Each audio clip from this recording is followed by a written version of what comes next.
Okay, in this problem then, if I've got something like this, 2m squared plus 1 over m, all over n, the first thing I do is use algebra on it.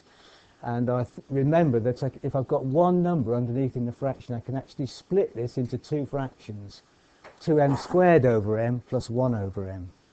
I'm integrating with respect to m. And then, like differentiation, if I've got a series of terms added to or subtracted, I can differentiate each one independently. I can do the same with integration. So, the first thing I would do algebraically is rewrite this as the integral of 2m squared over m plus 1 over m with respect to m. So I'd split that fraction up. What I'm trying to do in all these cases is, if we look at this again, look at it and say, this is not a standard integral. To be able to integrate it, it's got to look like one of those standard integrals that we've had here.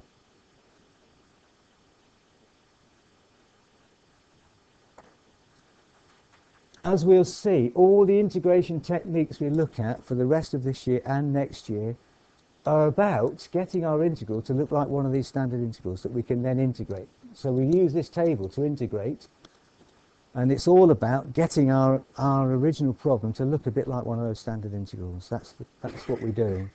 So we can't integrate this particular example directly as it stands because it doesn't look like one of those standard integrals. So what I'm doing here is trying to get it to look like one of those standard integrals.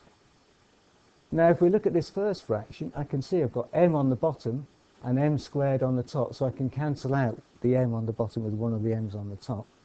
So this equals the integral of 2m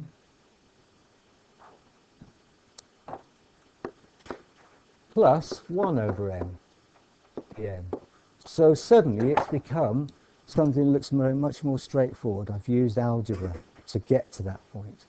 So you need to be able to see the algebra that's required to get to here.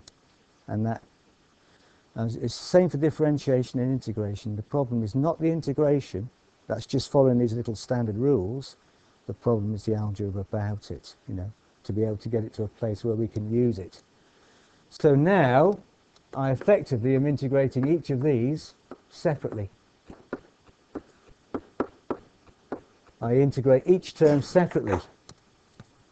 So whether I write it like that or not is unimportant.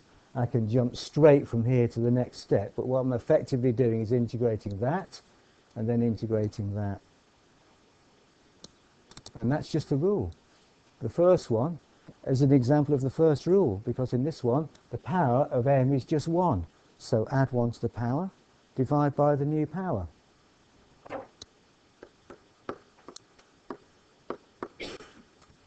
What's the integral of 1 over m? That's log m. And then we add a c. So we don't add a c for each one.